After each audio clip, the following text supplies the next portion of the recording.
You're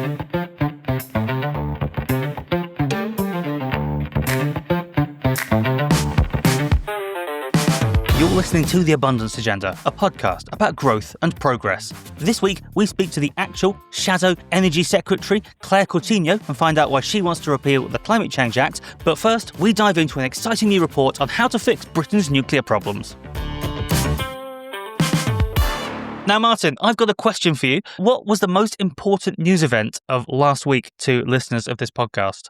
Was it the grand finale of Taskmaster? I think everyone was following that pretty avidly. Certainly I was. I'm not really sure what else happened. Not quite, Martin. I think that was maybe the second most important thing. I will concede the budget is the third most important thing, even though it did mention the Northern Powerhouse Rail project again, but without providing any details, as we've covered on the show before. So what was the most important? So last Monday, very annoyingly, just after we published last week's show, the Independent Nuclear Regulatory Taskforce dropped its final report, and it is, as the kids say, Martin, a total banger. Yeah, I mean, to be honest, it's between this and the new Jack Reacher for what I'm going to be reading this weekend. But what's so special? Sell it to me, James. Okay, so a lot of people like to talk about nuclear winter, Martin, but this report really was, I think, nuclear Christmas. Is that why Rudolph's nose is like so bright red? Because it's radioactive? It must be something like that, Martin. So this report, it was written by John Fingleton, who's a very eminent economist. He's someone you instinctively sort of want to refer to as Sir John Fingleton, even though he's not got a knighthood just because he's written sort of a big government report. But anyway, what this was, it was the government went away and asked him to dive in to the British nuclear industry and basically work out how to make it better and work out why building nuclear is so slow and expensive, as we've talked about on this show time and time again for ages now. And basically, the reason it's exciting is because it's a really great report. It hits upon basically everything the sort of nuke enthusiasts like us have been complaining about for so long. And it basically just tells the government to do better. And now we've got this enormous, powerful document saying, just do this. And so this is massively important, right? Because as we've talked about before, the future of abundant energy is probably renewables backed with nuclear, a kind of nuclear backbone. And we know the Hinkley Point C is going to cost, $48 billion. Sizewell C is probably not going to be very far behind that. And also these are projects that are taking years to complete, so they're not coming online until sometime in the 2030s. Probably have HS2 before some of these. But actually, steady on, Martin. That would be crazy. But like it basically at the moment it's very slow, it's very expensive, and I guess the question is, how do we get out of that? Yeah, the current situation is completely insane. And the report itself is pretty damning of Britain's current approach to nuclear. If, the confusing mess of sort of regulations and rules that we have now can be described as an approach, because that makes it sound too coherent. I mean, a really good example of this, and it's highlighted in the report, but I will mention it again. It's a bit of a cliche now to mention this in sort of YIMBY, pro-building, pro-nuclear circles, but it's such a good example of the sort of problem. It's what Michael Gove famously called the fish disco. Right, so this was the fantastic feature at Hinkley Point C, I think in Somerset, which was basically they were worried about fish swimming into the water intakes of the nuclear power plant. They thought they might get exposed to some level of radiation, perhaps develop superpowers like telepathy or become really, really strong. And then they would storm the beaches and it would basically be like World War II all over again, but just with a much more aquatic theme. And so the acoustic sensors were essentially to try and avoid war by stopping it at the source, just deterring the fish from swimming into the plant by, basically playing really bad music. A bit like when I try to go to a pub for a nice Sunday dinner and they're playing young people's music and, drowning out the conversation. Something like that is what I'm imagining, James. It's exactly like that, Martin. It's a good example of, if something really is infuriating you, give it a stupid name so it sticks and becomes memorable. So I don't know if we've talked on the show about the fish disco before, but as half the people on my sort of Twitter and Blue Sky timelines use it as a reference point all of the time, I do want to briefly touch on it again because the report, it really reminds you of just how insane these sort of mitigation measures are. So Martin, we haven't done one of these in a while, but I'm going to make you guess something.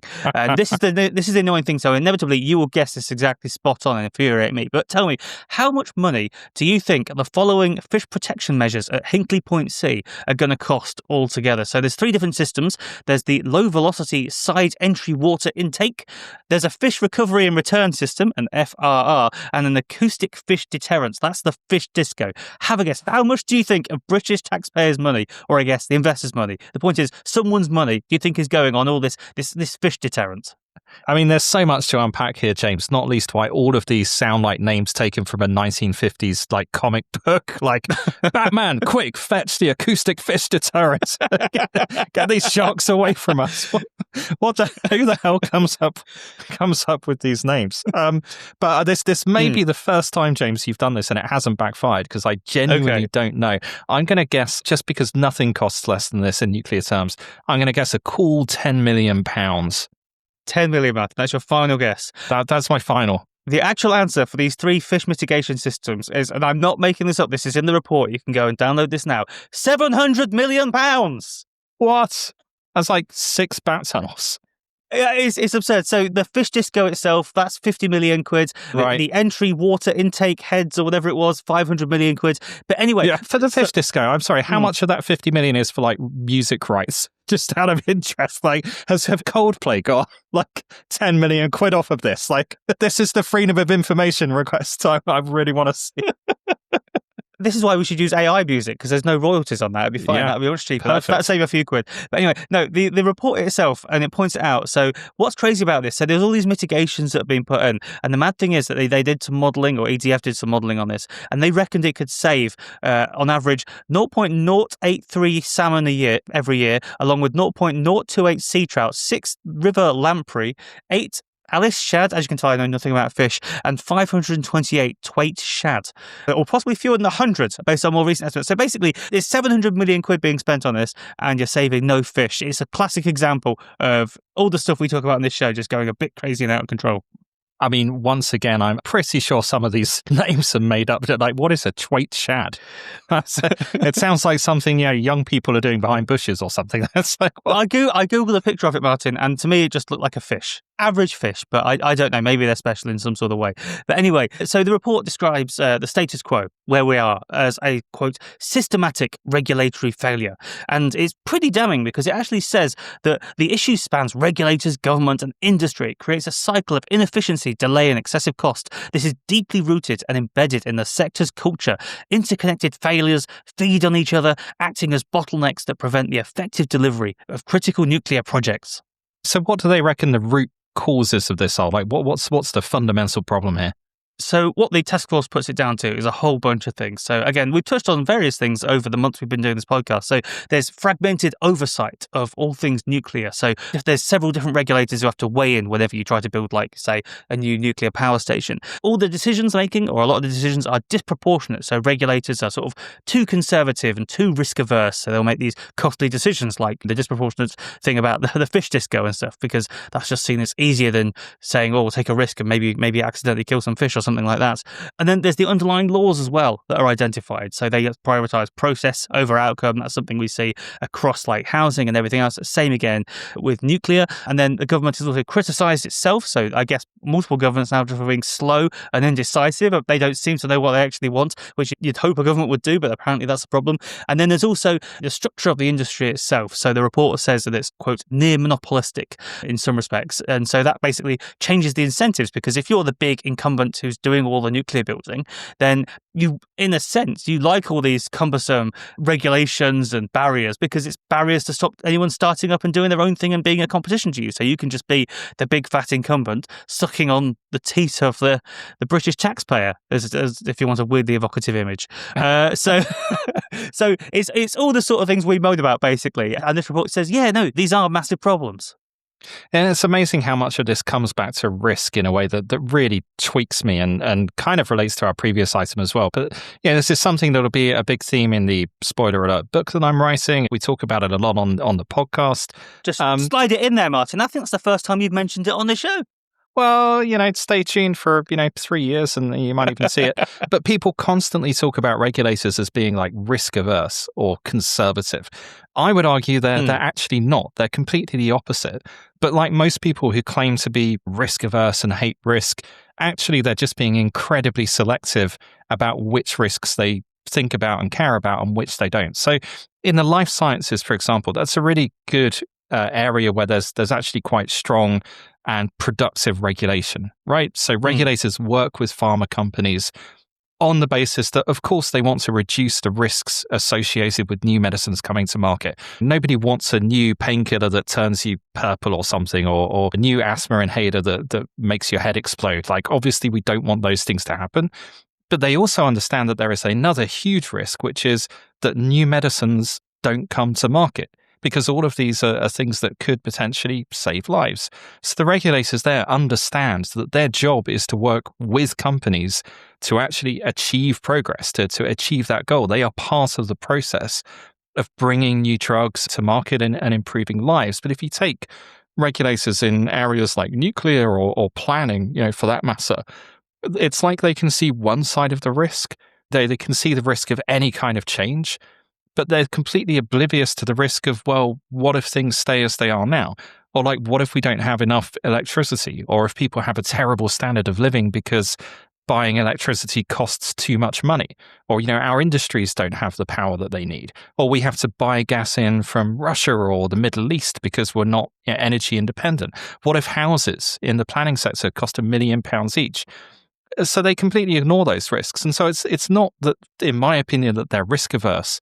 It's that they're in complete denial of just one set of risks and just laser focused on like this tiny little pocket here that they obsess about. I couldn't agree with you more, Martin, and that seems to be the case in the nuclear industry especially. I mean, I'll give you one more quote from the report because it's a very, very brutal read, and this is all just from one short section. So John Fingleton says at some point, these issues have cultivated a deep ingrained culture of complacency and extreme risk aversion across the sector. This status quo mindset perpetuates the cycle of inefficiency and is a fundamental barrier to progress and delivery. So yeah, he's exactly agreeing with exactly what you just said. Yeah, and again, to sort of hammer the point home, it's as if biotech regulators started out with the aim to stop new drugs from being released. And they took a view that any new drug is a threat to human health. So our default position is you can't release any drug if there's even the slightest side effect. And I think most people would regard that as a completely insane way to approach regulating a sector and basically impossible for innovators to deal with, which is what we're seeing here. And so the question, I guess, is how do we fix it, James? What are the suggestions? Yeah, so the report has 47 recommendations in all, and don't worry, I'm not going to go through all of them. That's for our bonus podcast. The rest is nuclear regulations. But basically, it's all the stuff we've wanted for ages. So I'll quickly run through a few of them. So basically, the task force wants a single nuclear regulator. And I think this is a sort of amazingly ambitious idea. The idea is it's one regulator rather than, the 6 or 7 who might have to wade in. And that means they can set the safety rules and they can take charge of nuclear planning applications. So when they come in as nationally significant infrastructure projects, as they obviously are. And it could speed things up because then you'll get better alignment between what the rules say and who's judging whether the rules have been met. And that's better than having different institutions with different objectives fighting each other. And then there's basically a whole bunch of proposals in the report which also add up to a more sophisticated approach to risk, like we were just saying, and sort of proportionality. So one example of this is a change in the rules in where nuclear power stations can be sited. Because at the moment, the rules say, well, you've got to be a long way away from population centres, you've got to be near the coast, and apparently, modern reactors, everyone thinks now, are basically safe enough to not be this sort of paranoid, but the rules haven't been updated to sort of match that. Yeah, and that's super important because, this is my ambition to have a smaller, a micro modular nuclear reactor in my attic. And this really feels like it's paving the way for that to happen. And then neighbours can't object now. It did make me think, Martin, of the time that you made me walk through Dungeness. We went to see the power station there many years ago, and it turned into a bit of a death march across the dunes. I'm a very unfit man, Martin. It was a very long walk because obviously the power plant was a very long way away. So anything to mitigate that, if we can just have a lovely city centre nuclear power station, that would be much more convenient for me. But I will carry on. So there's a whole other load of things in the report. So planning stuff. We talk about planning all the time on this show. And so the nuclear report, basically on the same page, they want to limit the scope of judicial reviews, which we've talked about before, slowing things down. I think we talked about it in the context of like Heathrow's third runway. So same thing here, limit the ability to judicial review stuff and get things happen faster. And then nature reviews as well. And this is basically echoing what's happening with the planning bill in that they want habitat regulation to change. So rather than, Sizewell having to mitigate the fish at Sizewell or Hinckley having to do it at Hinckley, they could instead maybe just pay into a central fund and we could do better nature mitigation projects somewhere else for cheaper, more sensibly, which might actually, help save a few more animals. And then there's my favourite recommendation, Martin, and that's because this is something we've also talked about, which is that the task force thinks we should take a more fleet-based approach to nuclear. Because at the moment, Sizewell C, Hinkley Point C, when you want to build a nuclear power plant in Britain, it's like a bespoke thing. It's like a master craftsman in his garage or his attic whittling a chair out of tree bark in a very bespoke way. Whereas if we can build nuclear reactors on basically a production line or copy and paste the same thing, then you can make it happen a lot faster. So he recommends doing things we've talked about before. So doing international harmonization around recognizing what other regulators do. So if France or South Korea, for example, say this reactor is safe, we should probably take their word for it because they're our friends and they've got sensible regulations as well. So there's no need for the paperwork to start from scratch. And then there's also if a reactor has been approved in one place, then, well, why not build the same thing somewhere else? It's not as if the safety parameters are going to change that much because the sort of the atmosphere and other conditions or whatever else is probably quite similar in different parts of Britain. Rather than having to start from scratch like this is a whole new, completely uncharted territory. I mean, I don't know, James. Trusting the French seems a bit rash after the last 700 years of history. But leaving that aside, the rest of it sounds great. But this is just a report by one man, however impressively named. Is any of it going to actually happen? So I think this is the big question. And this brings us back to the budget. So in the budget, Rachel Reeves said this. And today I'm pleased to welcome John Fingleton's report, an ambitious plan to cut the red tape that has tied our nuclear industry in knots for decades. Wow. And within 3 months, we will set out our plan for delivering his recommendations. And then the day after she said that, Lord Patrick Vallance of COVID fame, he's now a science minister in the House of Lords, and he said this. We welcome and endorse the report and accept the principle of the recommendations it has set out. We will present a full implementation plan within 3 months. The task force will be engaged in the implementation phase to review progress and support delivery. We will complete implementation within 2 years, subject to legislative timelines on elements requiring primary legislation. We've already met the first recommendation with the publication of the Prime Minister's strategic steer. So I think listening to them, it certainly sounds positive, doesn't it? I mean, they're definitely enthusiastic, but I think there are still some questions. So, for example, why the 3 months delay? Why not just accept them now? Or at least do it a lot sooner? Because it's infuriating that everything takes so long. And then there's also a curious line from Patrick Vallance who says he accepts the principle of the recommendations, which maybe that's a full-throated endorsement of them, but it just sounds a bit to me like the sort of thing people say when they're not fully committed to the substance of the ideas. It's like my partner will tell me to do the washing up right this second because the sink's overflowing, and I will say to her, Liz, I accept the principle of doing the washing up, but I'm going to continue to sit on my arse for 3 months. It just seems maybe a bit like that if you're being a bit pessimistic. It's sort of like the centrist approach to state ownership. I don't necessarily mind who washes up the plates, but I support clean plates, and I'm eager to explore all sorts of different avenues and opportunities that clean plates could happen at some time in the future. And get this, Martin, I've actually got some hot Westminster gossip. I can't double source this, but I'm going to spread a rumour I've heard, because I've heard from someone who's pretty reliable, who says that the thinking inside government is apparently that I think 43 of the 47 recommendations are basically being accepted. But then there are some worries about how the remaining 4 recommendations could basically conflict with EU treaty obligations, so it's getting bogged down in sort of legal wrangling again. Oh, no, I knew this would all come back to the French again.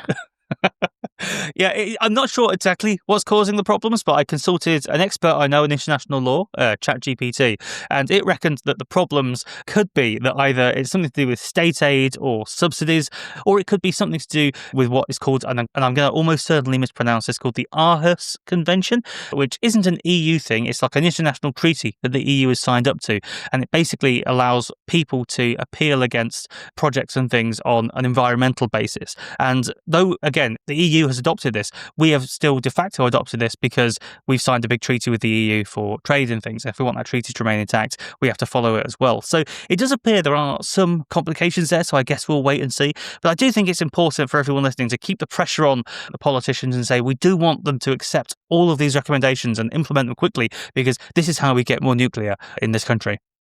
Yeah, and it would be nice to see like at least another 1 or 2 reactors in my lifetime. Steady on there, Martin. That sounds a bit ambitious, but yeah, let's see how it goes.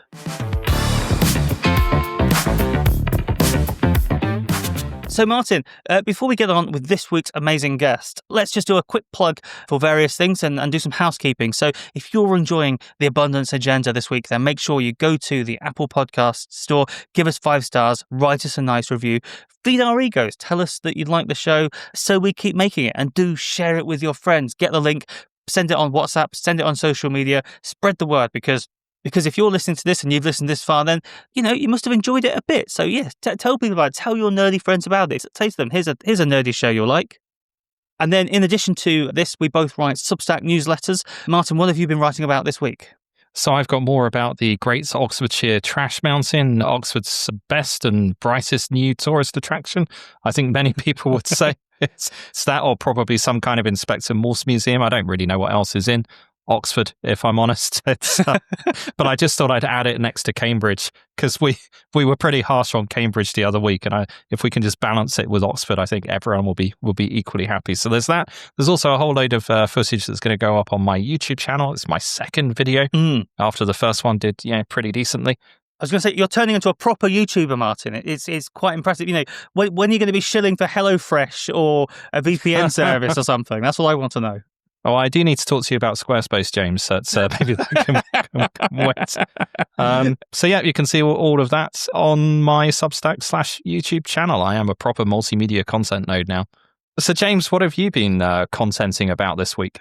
So I published 2 things in the last week. So one of them was about the new Twitter feature where it says where people are actually from based on their IP address. There was a lot of people sharing it, going, "Ha, this proves my nemesis are all bots from various other countries." I think we shouldn't necessarily take the word for it on the app that's accurate for various reasons I've outlined. So I tried to just sort of spoil everyone's fun there. And then I also published a budget reaction, because I know the 2 clickbaitiest words in the English language, Martin, are budget reaction. So you can find out what I liked in the budget, what I didn't like, and don't worry, there's a lot of train content in there, so you can find links to that, Martin's Substack, and everything else on abundancepod.com. But Martin, now let's get to our interview this week. So this week we're talking to the Shadow Energy Secretary, Claire Coutinho. She very kindly took out of her day doing proper big deal politics to talk to us, and we sort of dug into her views on energy and climate change and why she wants to repeal the Climate Change Act. So yeah, here's our chat with Claire Coutinho. So we're delighted to be joined now by Claire Coutinho, the Shadow Secretary of State for Energy Security and Net Zero. Claire, thank you so much for joining us. We're delighted to have you on the show because basically in recent months, you've been talking our language on a whole load of things. You've been talking about how we should make energy cheap.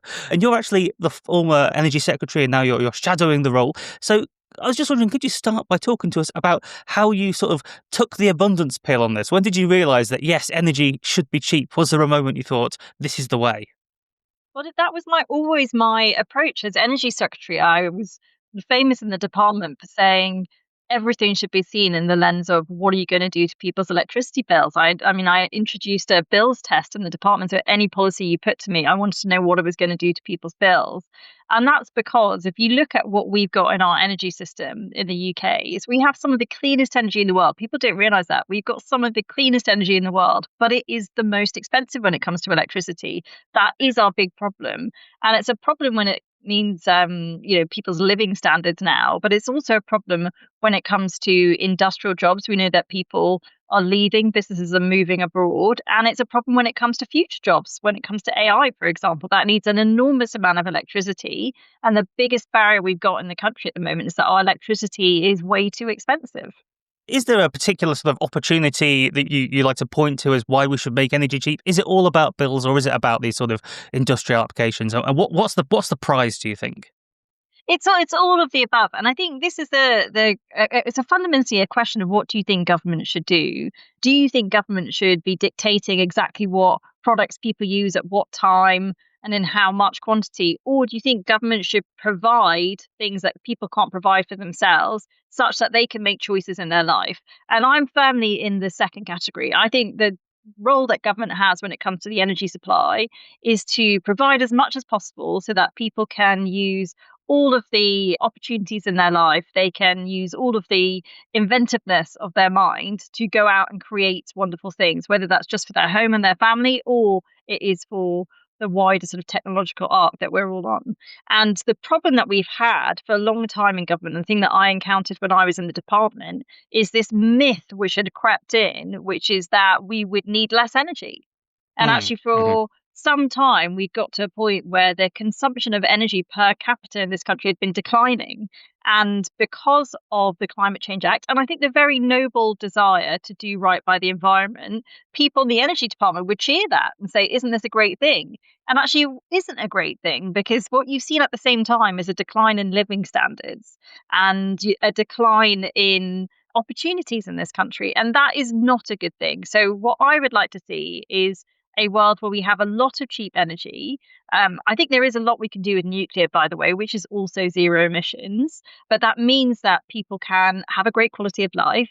They can have all the upgrades that AI might bring in their day-to-day life. But we also get the industrial jobs and the jobs of the future here as well.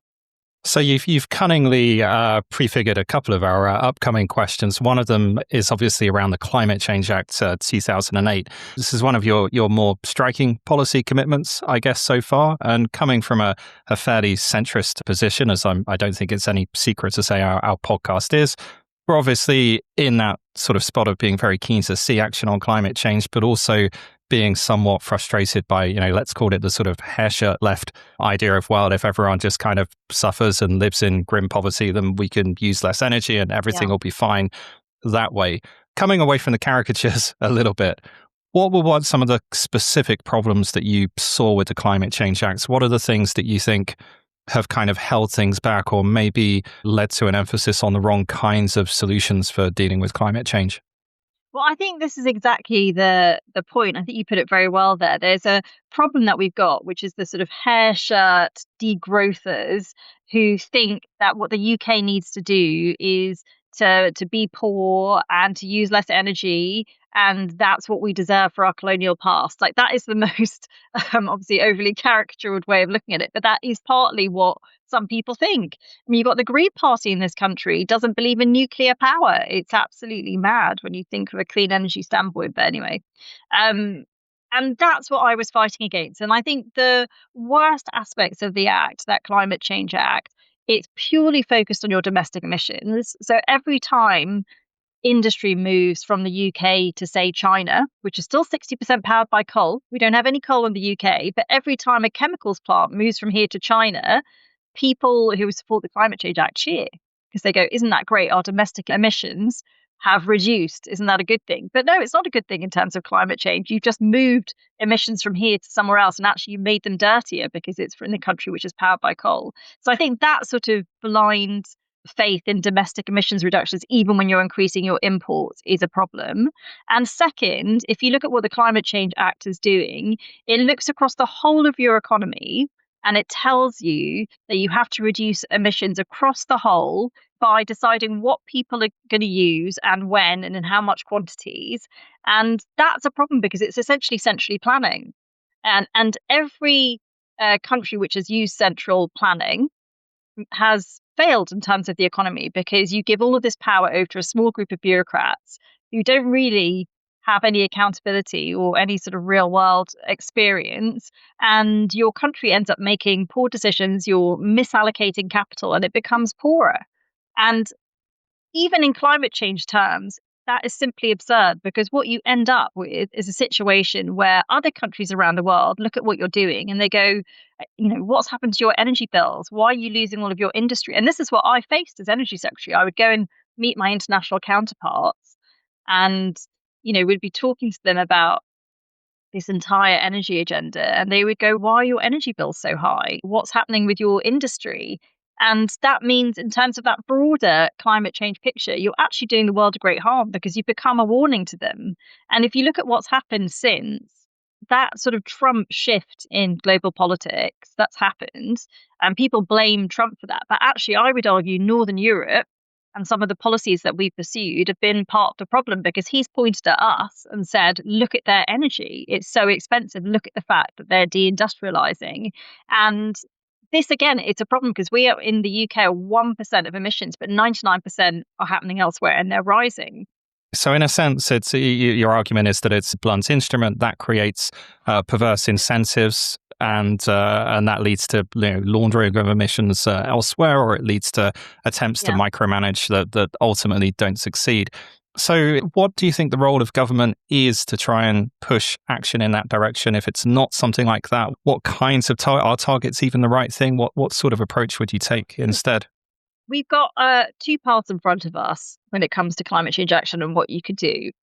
So one is this very bureaucratic method where you set out and forecast what you think people should use and when. Now, obviously, government loves that because it loves control, but it's not very successful, because at the same time as wanting you to use electric products, it's also making your electricity really expensive. But that's one path. That's the path we're on. The second path is saying, well, we should make electricity really cheap. If we make electricity really cheap, people will use electric products. We won't tell them what they have to use. We won't tell them which product exactly. But I know people will use more electricity if it is really cheap. Now, that means I have less control as a government. Maybe I can't predict as much as I would before. But I'll tell you what, my predictions have been more successful, because what the government predictions doing at the moment is saying, we're going to make your electricity really expensive, and then we're going to ban you and tax you into using electric home heating or electric vehicles. Every country that's tried to do that kind of thing has faced public uproar, understandably, right? People don't want to give up the things that they're using their lives for something which is much more expensive, particularly if they're forced to do that by government. But their forecasts will say that they will do that, and that's what will happen. So it's ultimately all a lie. And I think the better model is just to make electricity really cheap. And whether that's for growth or living standards, or in fact electrification, I think that's a much better pathway. And we've seen that in the past as well. We've seen that when countries have access to cheaper energy, they will start using it.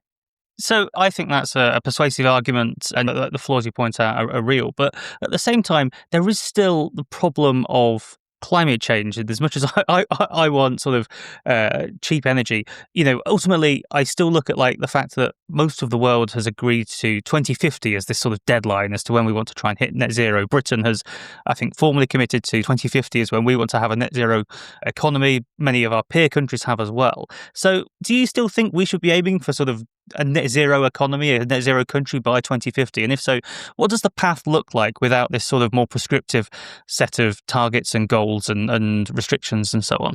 So I think two things. Firstly, we are the only major economy which has halved emissions. So we've done way more than anyone else. In the same time that we've halved emissions, the US emissions haven't changed, and China's emissions are up 300%.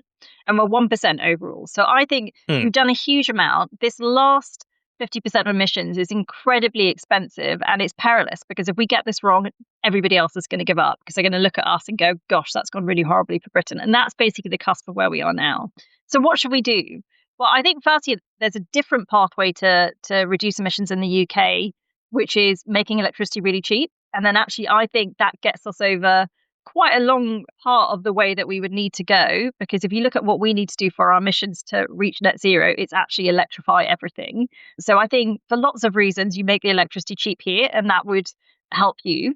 But secondly, what role can the UK play in that 99%? That, I think, is a much bigger, more interesting question when it comes to climate change, because there's a huge amount that the UK can do in terms of innovation. And even someone like Bill Gates, who has been one of the biggest advocates for climate change action in the last decade or so, even he said about 2 weeks ago, hang on a second, I think we're all getting a bit hysterical about climate change. Actually, we can't make ourselves poor in the name of climate change. We still have countries around the world which are grasping for basic prosperity for their people, and we need to think about that as well. And we also need to think about innovation. So I think what the UK can do is make and sell a lot of the things that other countries around the world aren't able to create for themselves because they don't have the capital, the ecosystem, the innovation that we've got here. And that would be an enormous thing that we could do and give to the world. If you think about the pandemic, one of the brilliant things that happened here was AstraZeneca came up with a vaccine, which then a lot of the rest of the world used. Now, that is, I think, the kind of model where you'd have a much greater impact and you could allocate capital in a way which is more sensible than the way that we're doing now. I think in the past you've criticised the sort of subsidies that renewables get. I guess it's the Contracts for Difference program where the government say they'll buy energy at a fixed price to try and stimulate the build out of solar and wind farms and so on. Do you think that's the wrong approach we've been taking all along, or is it wrong now because of what it does to energy prices? What's your big take on this? Is essentially my question. So what you're doing with Contract for Difference is something which is very unusual for energy. So commodities around the world are usually sold by marginal pricing. So you pay and it's competitive, and whoever can fill the last amount wins. That's usually how it works, because that's how you incentivize that last bit to be produced.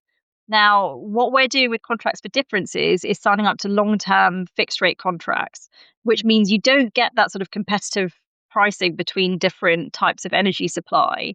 And when that Contract for Difference is very cheap, so there's one point in 2021, it looked like it was going to be, say, £50 a megawatt hour. To give you a sense, electricity at the moment is £80 roughly a megawatt hour. When it was looking at very cheap, you think, oh, that's quite a good deal. I'm getting this sort of fixed rate at a lower price. Maybe that's quite good. But actually what's happening at the moment is the prices have massively gone up. And it looks like what we're going to get is the amount that Ed said he's willing to pay this year is £117 a megawatt hour. And that's for a contract which is now 20 years long. And that's a big problem, because what you're doing is you're locking in higher prices for longer. And you also have to remember that when it comes to wind power, for example, you've got all of these extra costs on top.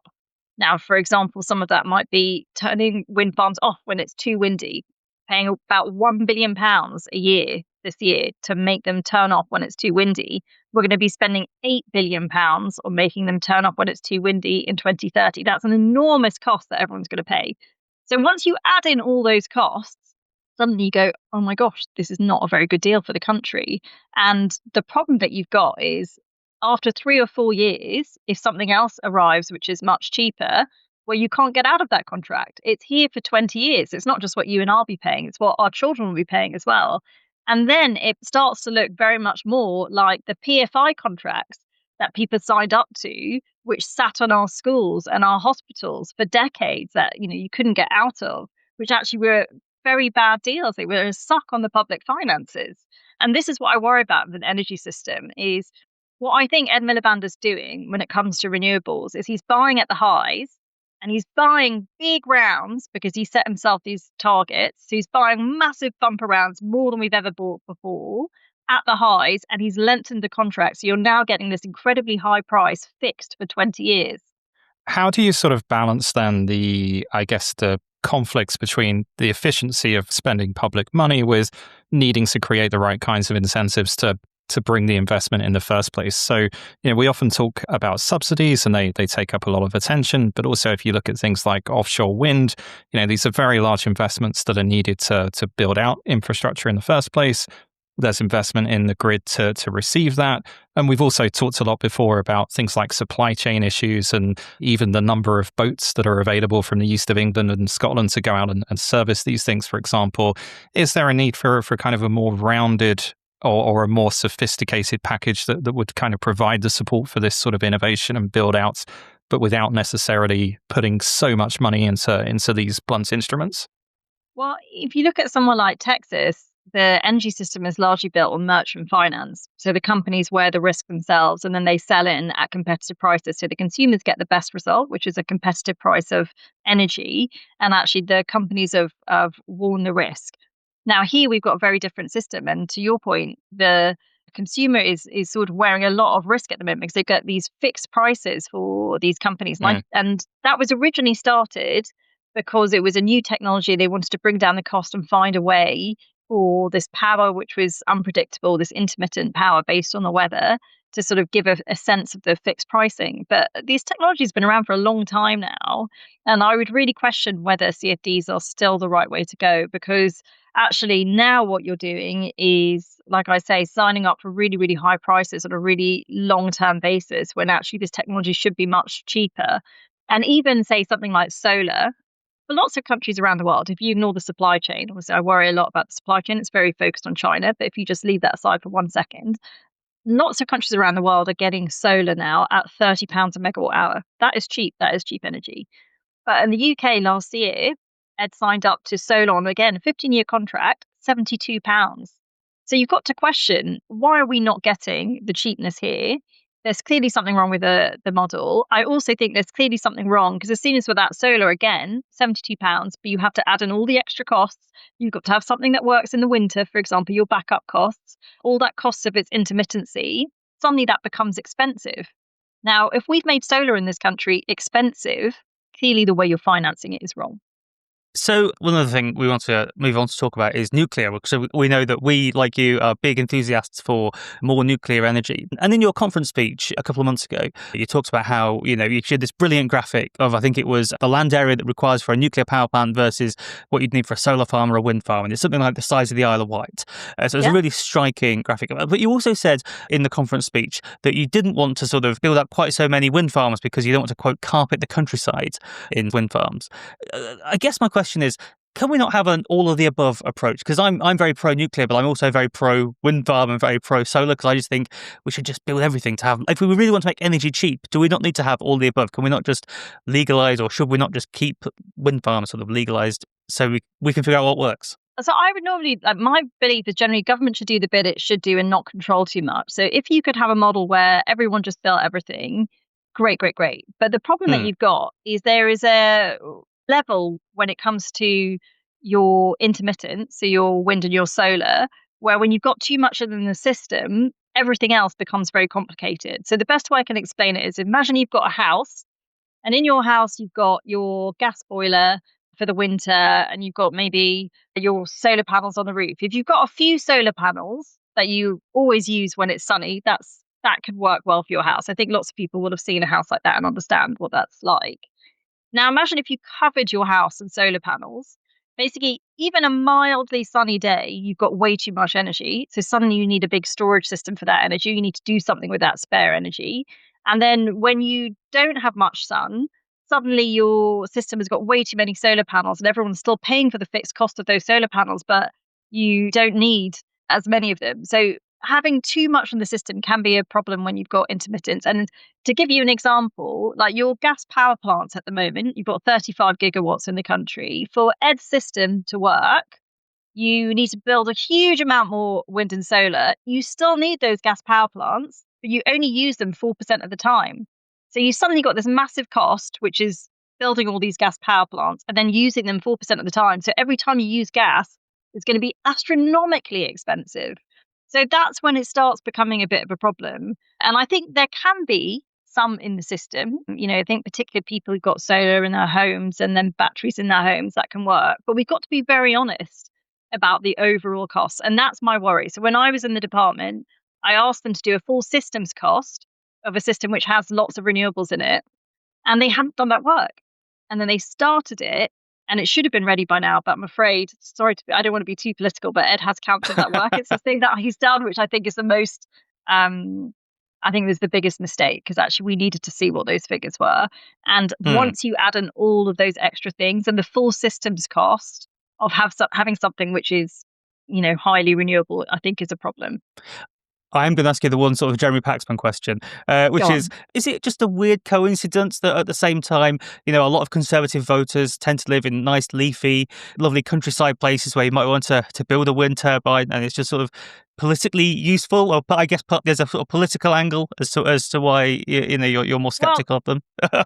I mean, look, not for me. So my thing is cost, and that's what I spent a lot of time looking at. And I think personally, you could actually look at some other political parties who are making a big deal about saying, we should campaign against any infrastructure which is nearby. I don't think that's the right approach. I think on the right, where you have people in the shires, we have a natural tendency, which I think is a good thing, to respect nature and the environment. So in my constituency, for example, when I think of the conservationists, they generally are people who are small c conservatives who care very deeply about nature. I had Roger Scruton as a lecturer at university, who's obviously very passionate about nature. I think there is an instinctive conservative spirit to want to protect nature. But I don't think that should cross over into NIMBYism, which is saying, okay, the country might need a water reservoir, or it might need this bit of energy infrastructure, but I don't like it because it's here. And I think that's when it becomes a problem.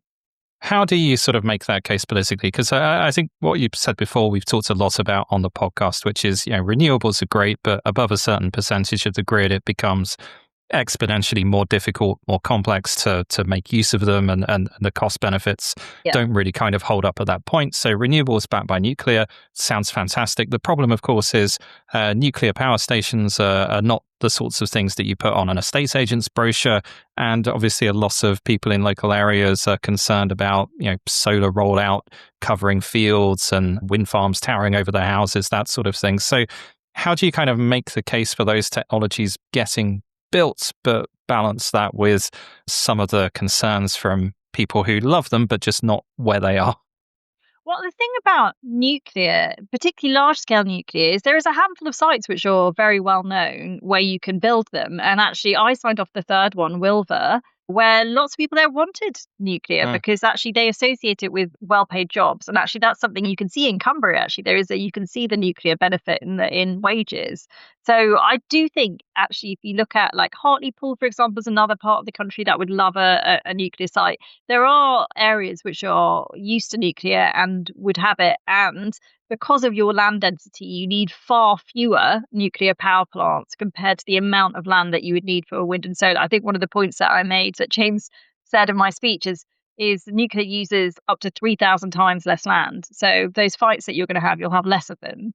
But I think the other thing that we need to do just more generally is have a sense of shared purpose as a country. And actually, everyone in the country would understand if you could show them that we're really serious about building me nuclear, and we're making these changes to make it really cheap power, and the country needs access to that cheap power, and it needs this sort of 24/7 power, then I think you've got a strong case. There's also just some regulatory changes that I think need to be made. On nuclear, we set out some quite radical amendments because actually there's quite a lot of people who put in nonsense JRs, which are just to frustrate things and to block and to make things more expensive. And we've seen that time and again. So I think some changes to stop people from doing that, I think, are also required as well. So completely coincidentally, we're talking to you today on the day that a major new report has been published into sort of nuclear regulation by the Independent Nuclear Regulatory Taskforce. I was just wondering, can we get your instant reaction to that? It's 150 pages long, I think. I've not read it all in detail yet. I don't know if you've had the time yet, but do you have an instinctive reaction? Do you think these are good recommendations? Yes. So I think on the whole, it's a good thing. It's a very good thing. And we laid radical amendments back over the summer, which were in a similar direction, because I think we can build nuclear a lot more cheaply here. One of the things it pulls out was something that I had been talking about, which is the fish discos that we had at Hinkley Point C, which is a hundreds of £1 million exercise to try and divert a handful of fish away from what we needed, which was a big nuclear power plant. Like, that was clearly an absurdity and it needs to be taken out. I also just have been talking about this, and I think one of the things that they point out is that we have a very sort of gold plating sense of nuclear regulation in this country. So whatever rule there is somewhere else, we then take it and triple it. And it means that all of the regulation, environmental regulation around Sizewell C was longer than the combined works of Shakespeare 30 times over. Now, that is just not happening elsewhere. And it means we've got an incredibly expensive build. It also means that if you are a country in dire straits, what will you build instead? Something which is like gas, I bet you, or something which is like, and you saw that in the energy crisis, countries around the world, when they had to reach and pull the lever because they didn't have enough baseload power in the gas crisis, they built coal. So for all of those people who think they're being environmental, they're actually stopping you from getting access to something which I think can provide you with power in the winter, power when it's not sunny, power when it's not windy, which is also clean. So again, I think a lot of this is becoming quite perverse. This is all great for us. We've been banging on about this sort of stuff on our show for ages, and I couldn't agree with more with you on a lot of the regulatory things. But do you think the sort of recommendations of the report can actually be delivered? Because, a lot of the report is basically saying we need to take a more rational approach to risk and things like that. But I guess the challenge would be there is that sort of one-way ratchet, and that's how you get the gold plating of everyone going, well, maybe should we just be extra safe on this because nuclear, scary. Do you think we can sort of dismantle that and take that marginally more risky approach to nuclear in order to actually get it built? Well, look, I think I'm probably quite an unusual politician in that I spent time in markets, and I also started my own business, which, to be fair, was a mad sort of arts business. It was a pop-up restaurant, and I've done a fair amount of things in my life where I sort of played with risk. And my big fear for the country is, if you want to have growth, then you need to have a sort of culture and a mindset where people feel comfortable taking on different types of risk. It might be you started a business. It might be you've just invested in some sort of skill set for yourself. It may be that you, I don't know, buy shares or whatever it might be. But you need to have a culture which is much more comfortable with risk than what we've become as a country. And part of that, I think, is all of our regulators. So if you look at one of the things that I think has gone wrong with the economy is we now have an enormous body, an incredible constellation of regulators, and almost all of them, I think, have become quite unable to handle risk. So if they need to sign off new technologies for new companies or make decisions or sign off new sites for development, whatever it might be, it all takes so much time in this country. And one of the things that really struck me when I was Secretary of State is I went to Saudi and I went to Riyadh, and there was a like Disney World-esque establishment which had all of these life-size replicas of different countries around the world. So in the UK one, there was a massive replica of the London Eye, for example. It was this enormous sort of place, this entertainment city that they built. And they built it in 80 days. And I remember thinking, God, I would not be able to get the application through to hire a planning consultant to start the work on thinking about this in 80 days. They literally built it from scratch. Now, obviously, we wouldn't be able to do everything that they did, but I think our ability to do things in this country has been massively hamstrung by our attitude to risk.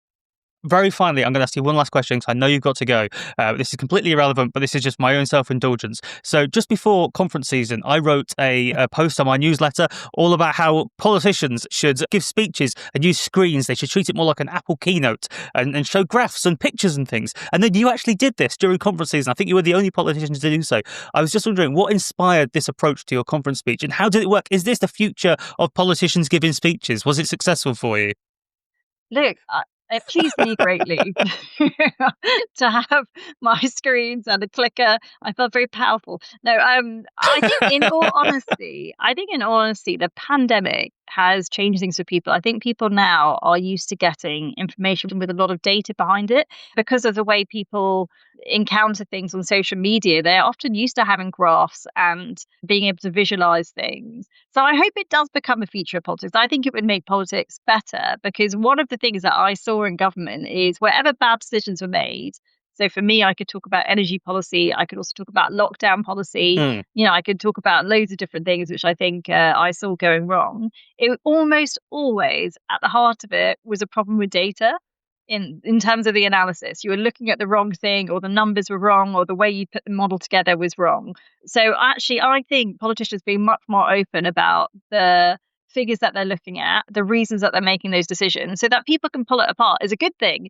Because what I love is when people say to me, "Oh, you were wrong about that," and I go, "Great, tell me why. Tell me why." And I use that to try and build a solid grounding of what I think the Conservative Party's energy policy should be. And why it should be. And I think that is helpful because obviously when I come and do podcasts like this, or I talk to anybody, you can ask me a question about almost any of my energy policies and I'll be able to give you very, very detailed evidence-based answers. And I think that's a good thing for politics. Fantastic. Claire Coutinho, it's been fantastic talking to you today. But for now, we're going to let you get back to doing far more important things talking to us. So Claire Coutinho, thank you very much. So Martin, that's just about it for this week's show. How do you think it's gone? It's been a massive one. It's been pretty good, James. I think we've also laid down the gauntlet to Ed Miliband's people. If you're listening, you've got to get Ed on the podcast. Don't miss out. This could be something that really swings the next election for you. So get in touch. I think if anyone's in touch with the man on the street, Martin, it is us. So, Ed, please do come on our show and tell us what you think. Let's facilitate a fight here, Martin. Yes. But for now, remember, abundancepod.com. Go back, listen to the archives. There's a lot of good stuff in there now. We've been doing this show, like 9 months. So there's a whole ton of fascinating listening. And also, do check out our Substacks. Martin's got his amazing thing going up about the rubbish pile with a video later this week. I've got some good stuff on mine as well. Links are all on abundancepod.com. But for now, thanks for listening. See you next week.